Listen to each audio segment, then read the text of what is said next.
Salve, senhores! Eu sou o professor Alexandre Rossini e o assunto desta aula é a base que sustenta todo o nosso curso. Afinal, trataremos de o que é inteligência artificial. Tenho certeza que todos já ouviram falar desse termo, já estão de certa forma familiarizados com o que o termo diz, inteligência artificial. Afinal, tá na boca do povo, né? Esse termo ficou muito popular nos últimos anos. Mas será que todo mundo sabe o que é inteligência artificial? O que é de fato inteligência artificial para a gente da computação? Para que serve? Do que se trata? Onde é que ela pode ser usada? É isso que a gente vai comentar nesse vídeo e vamos agora. O que é inteligência? De fato, não é fácil de responder. Parece óbvio, inteligência é inteligência, é simples, o senso comum, né? Mas, especificamente, vamos definir como é que faz. Aí a gente não consegue, fica gaguejando, tentando soltar palavras, mas não é algo tão simples, ok? Para definir o que é inteligência. Bom, vamos ter verificado o ponto de vista de origem das palavras, né? Da etimologia das palavras. Então, do latim, a palavra inter, da onde vem, né? Inteligência, o inter quer dizer entre. E o legere, escolha. Então, é interlegere, a palavra vem inteligência, vem interlegere, que é a capacidade de escolha, escolher entre, de fazer escolhas. E o artificial o que é? O que é não natural. Então, a inteligência artificial é a nossa inteligência, só que produzido por um mecanismo, por um dispositivo não natural. Então, isso vale, é uma inteligência, a capacidade de fazer escolhas e é utilizado por meio de mecanismos artificiais, de computadores, de celulares, de qualquer dispositivo não natural. É claro que esse termo, pelo menos nos dias atuais, estão associados a dispositivos computacionais, né? Todos que usam um processador que faz o processamento computacional, e tem algum comportamento inteligente, a gente já começa a falar, ele é inteligente, tem inteligência artificial, mas, claro, vamos aprofundar um pouquinho mais, porque isso é muito amplo, muito aberto, né? Então, o que acontece? Foi o que eu falei para vocês. Tem várias definições, eu separei algumas aí para vocês, que é mais ou menos na linha que eu falei, a capacidade de fazer escolhas. Então, olha lá, o estudo das faculdades mentais pelo uso de modelos computacionais, o estudo das computações que tornam possível perceber, raciocinar e agir, o estudo sobre como fazer computadores realizarem coisas nas quais no momento as pessoas são melhores. A inteligência artificial pode ser definida como o ramo da ciência da computação que se ocupa da inteligência dos computadores. Então, assim, essas definições são definições muito amplas, são definições que eu não gosto, tá? Eu coloquei aí para apresentar de fato que são definições mais antigas, mas definições do que é inteligência artificial. Só que, como eu falei, são definições que eu particularmente não gosto, porque são muito amplas e não querem dizer nada, pelo menos na minha opinião, não quer dizer muita coisa. Então eu trouxe só para ilustrar, tá? Só para ilustrar que de fato são definições que a gente vê, mas não são definições, do meu ponto de vista, interessante. Elas não dizem muita coisa claramente. Eu prefiro, por exemplo, a definição que está na tela agora, que é a do Hayek. Um sistema inteligente deve ser capaz de fazer três coisas. O sistema inteligente, inteligência artificial, deve ser capaz de fazer três coisas. Primeira coisa, armazenar conhecimento. Então tem que ter uma base de conhecimento, armazenar um conhecimento. O que é conhecimento? A gente já vai conversar sobre isso. Mas tem que ter um conhecimento armazenado.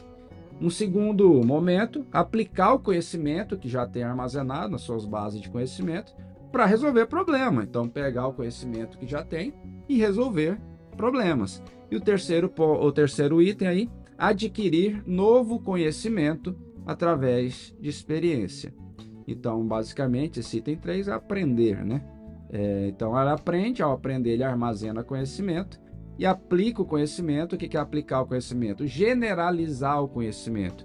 Ser capaz de aplicar o conhecimento para situações desconhecidas, situações parecidas, mas não necessariamente iguais com a qual ele aprendeu. Então, olha só, a capacidade de extrapolar, de generalizar o conhecimento, certo? Então, isso é muito mais direto. Armazenar conhecimento, aplicar o conhecimento para resolver problemas, adquirir novo conhecimento através da experiência. Beleza. Então, eu acho que essa definição é um pouquinho melhor, a definição, um pouquinho não, bem melhor, a definição do Hayek, eu prefiro ela do que aquelas outras muito amplas e genéricas, eu prefiro essa. Mas aí surge, como eu falei para vocês, uma palavra, conhecimento. Tudo aí está girando em torno de conhecimento.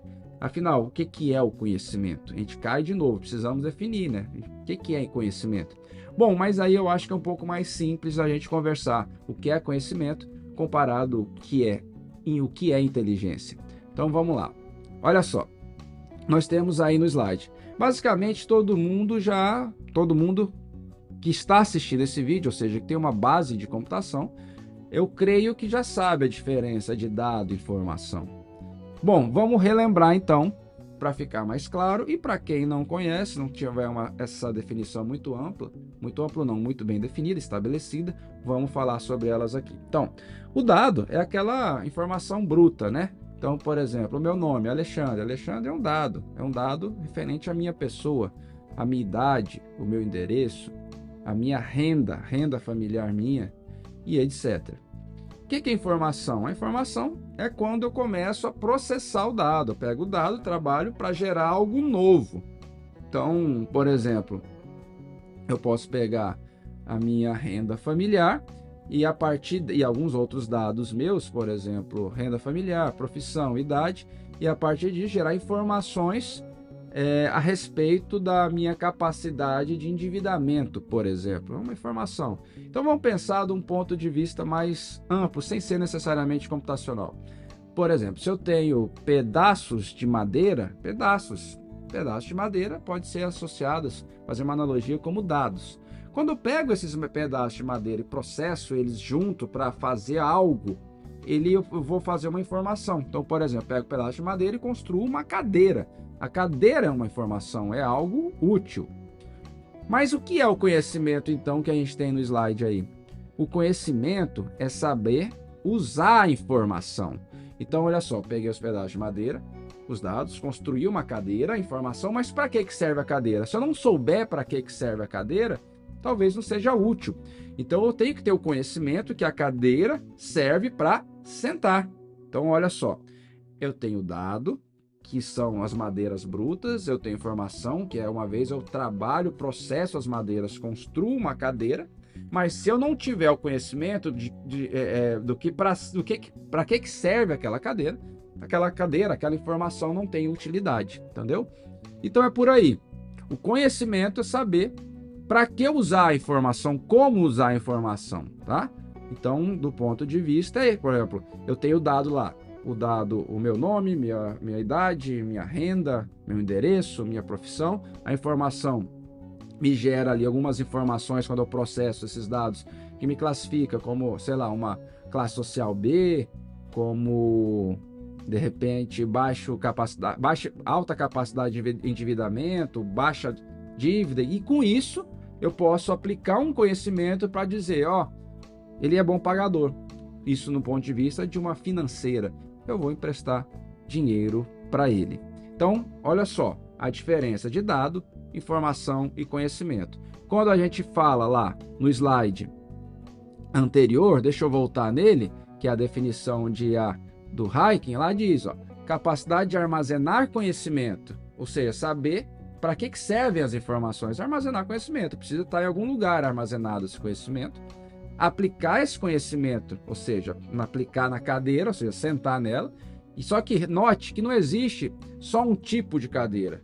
De repente você aprendeu a sentar, que serve para sentar, um único tipo de cadeira, uma cadeira sem braço, de madeira muito específica, com 4 pés, com um encosto de um jeito, mas existe uma infinidade de modelos de cadeira. Mas com o conhecimento, aprendendo que um tipo de cadeira serve para sentar, quando você vê outras cadeiras, por mais diferentes que sejam, com características diferentes, pelo conhecimento, que é uma característica da inteligência, a gente vai saber que serve para sentar. Então, se você pensar do ponto de vista de programação, vamos descrever com if else uma cadeira específica. Qualquer diferença daquela cadeira, o if não vai entrar, né? Se tiver uma característicazinha diferente. Então, olha só como é rígida a programação tradicional. Com a IA, com a inteligência artificial, essa rigidez ela é para ser extrapolada. Então, se você aprendeu com uma cadeira ou alguns poucos tipos de cadeira, ou seja, você adquiriu conhecimento de para que serve aquelas cadeiras, o que se espera é que com esse conhecimento seja capaz de generalizar, de extrapolar e conseguir aplicar em outras cadeiras que você desconhece. Agora imagine o seguinte, esquece cadeira e ao invés de ser cadeira, pense em problema. Então, se você aprende a resolver um problema ou alguns problemas, a ideia é que o conhecimento que você adquire com aqueles problemas é que seja capaz de resolver vários outros problemas similares, mas com muitas nuances que divergem entre si. Então, a capacidade de escolher, de fazer escolha entre as possibilidades é o que é, no caso aqui, a inteligência. Espero que tenha sido claro com esses exemplos, com essa ideia, para conseguir visualizar. Primeiro, conhecimento, esse é ponto central da IA. A gente trabalha sempre sobre conhecimento, tá? E o que é a IA? Então, a IA a gente vai conseguir, eu acho que aprofundar um pouquinho algumas ideias aqui, mas é basicamente fugir da programação tradicional, daquela rigidez dos ifs elses, mas conseguir extrapolar, generalizar para situações desconhecidas e tomar decisões em situações desconhecidas, tá? Inteligência e conhecimento andam juntas, ok? Pelo menos para a inteligência artificial. Então, toda vez que a gente fala de inteligência artificial, de um sistema inteligente, a gente tem que sempre lembrar conhecimento. Conhecimento está por trás de todo o sistema que faz uso de inteligência artificial, ok? Então é isso. Bom, gente, aí a partir do conhecimento, a IA se divide em duas grandes abordagens, tá, gente? Duas grandes abordagens. A baseada em conhecimento, que é uma IA mais antiga, uma IA lá dos anos 70, 80, tá? É uma IA mais antiga. Ela é conhecida como GOFAI, a sigla Good Old Fashioned AI. Ou seja, aquela IA que já foi boa, já foi descolada, mas está meio fora de moda. Aquela velha e boa IA, só que está um pouco fora de moda. Então, o que é que ela é? Baseada em conhecimento. O que quer dizer a baseada em conhecimento? Que já tem que ter uma base de conhecimento pronta e o sistema só vai fazer consultas na base de conhecimento. Como que essa base de conhecimento ela é montada? Então, para essa linha de IA, que é mais anos 70, 80, parte dos anos 90, a base de conhecimento era construída com o conhecimento de especialistas humanos. Então, tinha até antigamente a figura do engenheiro do conhecimento, que entrevistava os especialistas humanos para extrair o conhecimento desses especialistas, para transferir, para passar para um sistema, ok? Então, consultava um ou vários. O problema, qual é o problema que poderia acontecer com essa abordagem? Primeiro, se você consulta dois especialistas para extrair o conhecimento deles, pode ter situações que sejam divergentes o conhecimento deles, que sejam inversamente proporcionais, não, que sejam inversos a uma determinada situação do problema, que um manda fazer uma coisa e o outro totalmente o contrário, é isso que eu quero falar. Pode acontecer também situações de problemas que não se tem especialistas, que não se tenha conhecimento. Nada tem um conhecimento sobre aquele problema, um problema novo. Então, isso tudo é problema, tá? Então, mas nada é do que quando faz essa consulta, a gente tentar transferir o conhecimento de um especialista para o sistema. E isso era IA baseado em conhecimento lá dos anos 70 e 80, e um pouco dos anos 90. Por quê? Porque nessa época, os algoritmos de aprendizado de máquina ainda eram muito rudimentares, tá? Eles começaram a melhorar nos anos 80, nos anos 90 passaram a ser usados e hoje são o que são com o aprendizado profundo. Então, o aprendizado de máquina é basicamente a ideia do baseado em conhecimento, mas também aprendendo, ou seja, não precisa, na verdade, não consulta especialistas. A base de conhecimento é montada pelo próprio algoritmo. Então, o algoritmo, ele analisa, observa situações, exemplos, interage com os dados e dali extrai informações, obtém as informações, das informações que são úteis, obtém, a partir das informações, obtém o conhecimento, extrai o conhecimento, para aí armazena em algum lugar, aquilo fica armazenado de alguma forma no sistema, para que ele possa ser utilizado para resolver problemas. Qual a vantagem? Primeiro, que não precisa do humano, você não precisa extrair conhecimento de humano, extrai conhecimento dos dados. Então, com isso, de repente pode descobrir coisas que nenhum humano saiba sobre um problema. Pode descobrir coisas sobre problemas que não se tenha conhecimento ainda, problemas novos. Então, abre enormemente as possibilidades, tá? Abre enormemente. Então, o que a gente vai trabalhar, o que a gente trabalha hoje em dia na IA, basicamente é aprendizado de máquina, que é a possibilidade de aprender a partir dos dados. A gente não depende mais de um especialista humano para passar o conhecimento dele para as máquinas, ok? Então, eu tentei dar esse panorama mais amplo para tentar entender a diferença, né? Como é que é hoje o aprendizado de máquina, mas os dois baseado em conhecimento de máquina trabalham conhecimento, o que diverge dos dois é como a base de conhecimento é montada.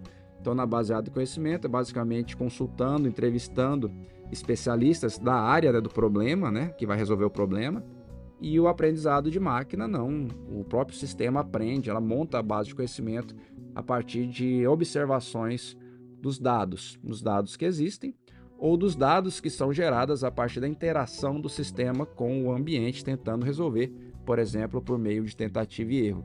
Tenta ver o que acontece, armazena o dado daquela resposta, tenta de novo de uma outra forma e a partir disso coleta dados para tentar aprender como resolver o problema, ok? Então, o aprendizado de máquina, claro, é o que é mais usado hoje em dia. Beleza. Então, da onde começa a IA? Quando começa? Da onde começa? Basicamente, tudo surge de uma pergunta, de um artigo, do artigo do Alan Turing, esse é o Alan Turing, para quem não conhece, que é a pergunta, ele começa logo no início do artigo, a primeira frase, primeira pergunta logo. As máquinas podem pensar? As máquinas podem pensar? É do artigo de 1950. Então, essa ideia, as máquinas podem pensar, é uma reflexão filosófica que o Alan Turing ele lança para a comunidade científica. É claro, primeiro ele pensa nisso, e depois ele lança para a comunidade científica, num artigo publicado em 1950, a respeito dessa possibilidade. As máquinas podem pensar? E nesse mesmo artigo, ele propõe o teste de Turing, né, que é conhecido como teste de Turing. O que é o teste de Turing? O teste de Turing é basicamente um teste que ele propõe um teste de conversação, que vai colocar lá a máquina para conversar, seres humanos lá também para conversar, e quem está aqui interagindo não sabe se do outro lado é máquina ou ser humano, e tentar conversar, a máquina conversar ele, para que essa pessoa ache que a máquina não seja máquina e seja um ser humano. Então, o teste de Turing é basicamente isso, que hoje, obviamente, já foi superado, né? Não tem tanto tempo assim, mas o teste de Turing passou décadas sem ser superado e hoje é superado. Então, para quem se interessar, dá uma pesquisada nisso, é bem interessante procurar mais informação sobre isso, tá? Beleza. Então, aí, com essa ideia que o Turing lança, com esse questionamento, a comunidade científica passou a ter um olhar sobre essa reflexão, e isso culminou em 1956 com a conferência de Dartmouth, tá? Dartmouth, lá a Universidade de Dartmouth, perto de Boston, né? Essa foto é lá da Universidade, Dartmouth College. E ali surge a inteligência artificial. Então, a inteligência artificial, ela tem uma data de nascimento. Ela surge lá na Dartmouth College, a partir de uma conferência em que alguns cientistas interessados que estavam pesquisando a partir do questionamento do Turing se reuniram e ali discutiram e definiram as bases e o surgimento da inteligência artificial, tá? E aí eu quero mostrar para vocês quem são esses cientistas, tá? Que se reuniram lá em Dartmouth. Foram 10 cientistas. O John McCarthy, que foi exatamente quem cunhou o termo inteligência artificial, pelo menos é atribuído ao John McCarthy o termo inteligência artificial, tá? Antes da conferência de Dartmouth, não tinha esse nome ainda, inteligência artificial. Note que lá no artigo do Turing, ele não fala inteligência artificial em nenhum momento do artigo, tá?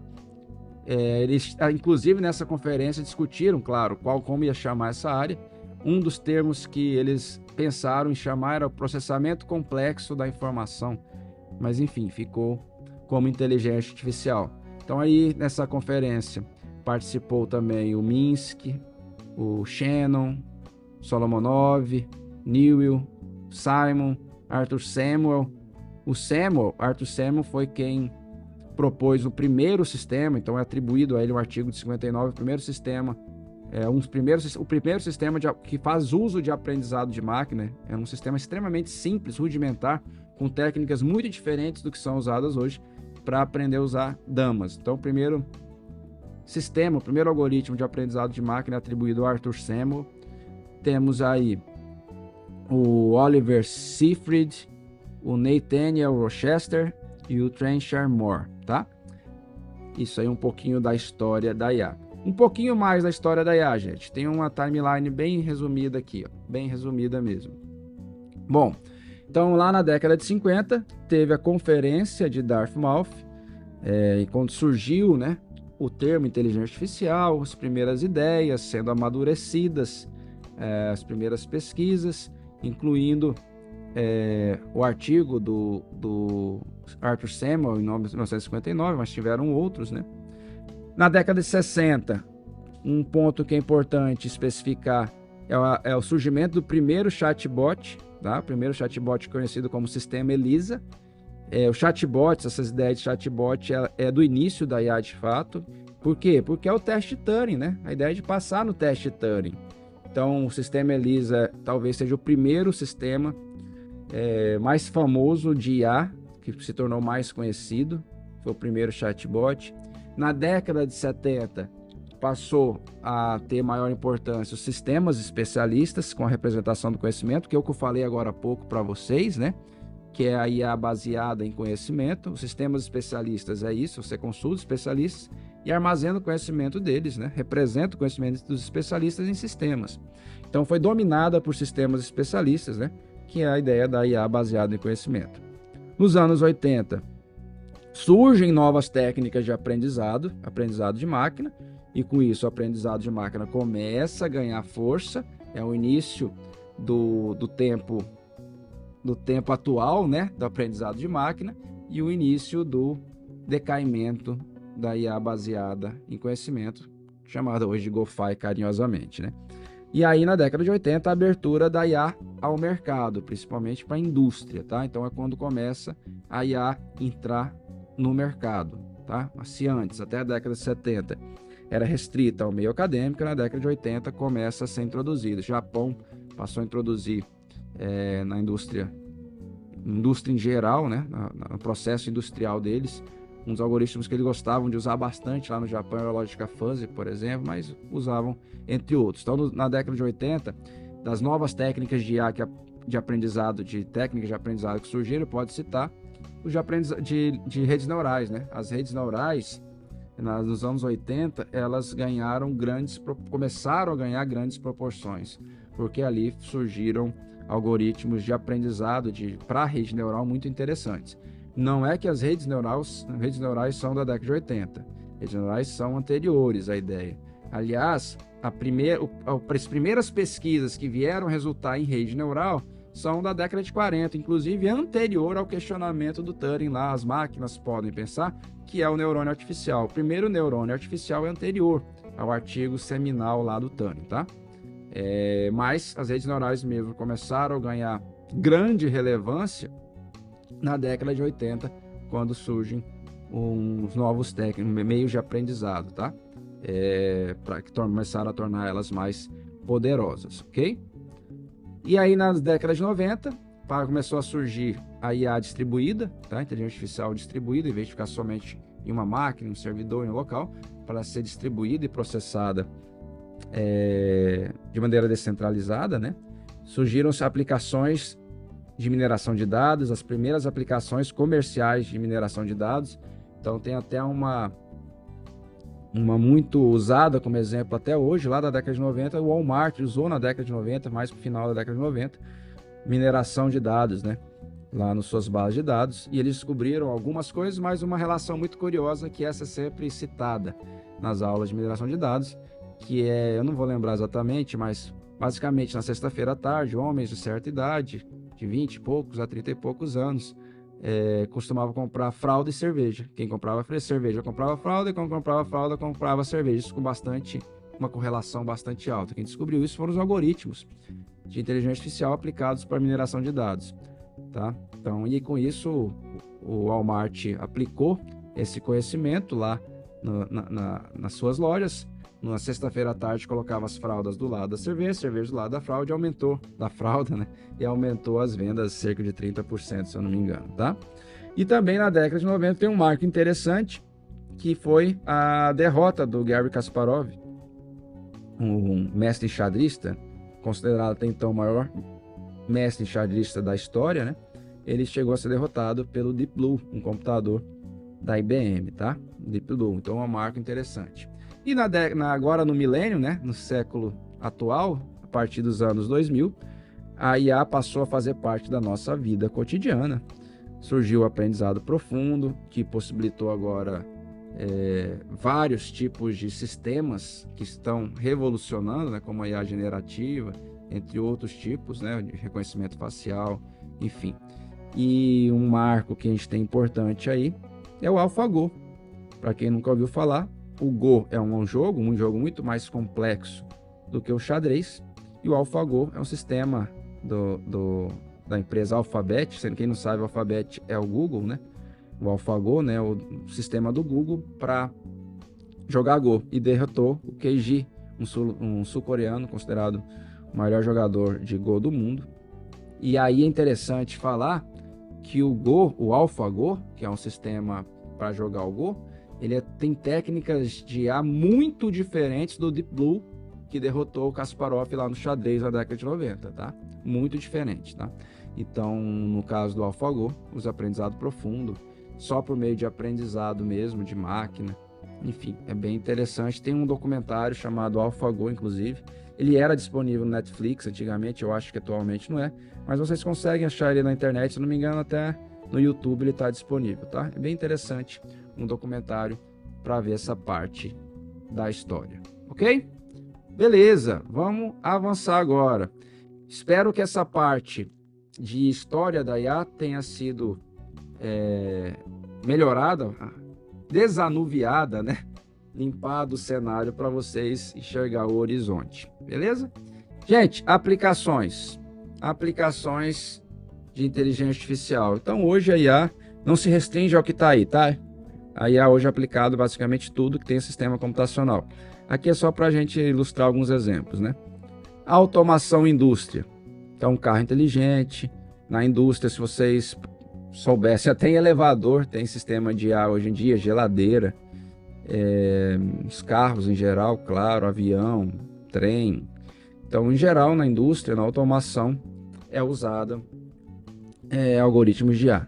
Segurança, claro, reconhecimento facial, no caso, segurança de ambientes físicos, né, mas também de ambientes virtuais, como segurança financeira, de cartão de crédito, do home bank, né, de dados nossos. Também é utilizado o algoritmo de aprendizado de máquina para isso. Saúde, para detectar, né, fazer diagnóstico mais antecipado, com maior precisão, seja de câncer, outros tipos de doença, para criar novos medicamentos também. A IA é usada, tá? Para criar novos medicamentos, fazer testes, simulações, enfim. Para esportes é muito usado, cada vez mais usado, isso desde contratar, fazer análise de perfil, para descobrir deficiência nos seus elencos, dependendo do tipo de esporte. Contratar novos atletas, se for esporte coletivo, claro. Aumentar a performance individual de atletas e coletiva de atletas. sistema tático, enfim. Só para vocês terem uma ideia, no Liverpool, equipe de futebol, né? Eles têm lá um sistema em tempo real que é capaz de determinar a probabilidade de fazer gol nos próximos 15 segundos. E aí, se ele está numa probabilidade altíssima e não faz o gol, e isso começa a ser recorrente, eles vão analisar para identificar o que aconteceu. Se é um jogador especificamente que está sendo a falha, o elo falho, né? E aí esse atleta vai ter que treinar com ele, melhorar ele, vai ser substituído, vai ser vendido, enfim. E tem várias outras situações, é só um exemplo, tá? Geração de conteúdo, isso talvez nos últimos 2 anos tenha crescido não, tenha entrado mais na visão de todo mundo, de fato cresceu, que é a IA generativa, né, com chat GPT, e, enfim, com não só de texto, mas geração de imagens, enfim, isso aqui é uma coisa crescente e recente. E sistema de recomendação aqui, claro, poderia deixar de fora, que é o assunto nosso, que é o que a gente vai estudar ao longo de todo esse curso e aprofundar mais o que é sistema de recomendação, algumas coisas no próximo vídeo, tá? Mas ainda não finalizamos aqui, já estamos indo para o fim, mas no próximo vídeo a gente vai falar sobre sistemas de recomendação. Antes de fechar, eu quero falar sobre algumas aplicações reais aqui. Ó, no Netflix, gente. Netflix e todos os streaming em geral fazem uso de aprendizado de máquina. Então, por exemplo, não sei se vocês sabem, mas ó, nós temos 9 posters, 9 capas do Stranger Things, só para ilustrar um exemplo. E dependendo de cada um de nós aqui que está assistindo, pode ser exibido para a gente uma capa diferente. Porque o Netflix costuma fazer com bastante isso, de exibir posters, capa, né, pôster do filme, diferente para os usuários, por segmentos de usuários. Então, sei lá, vamos ver o primeiro aí, ó. Primeiro, sei lá, vou pegar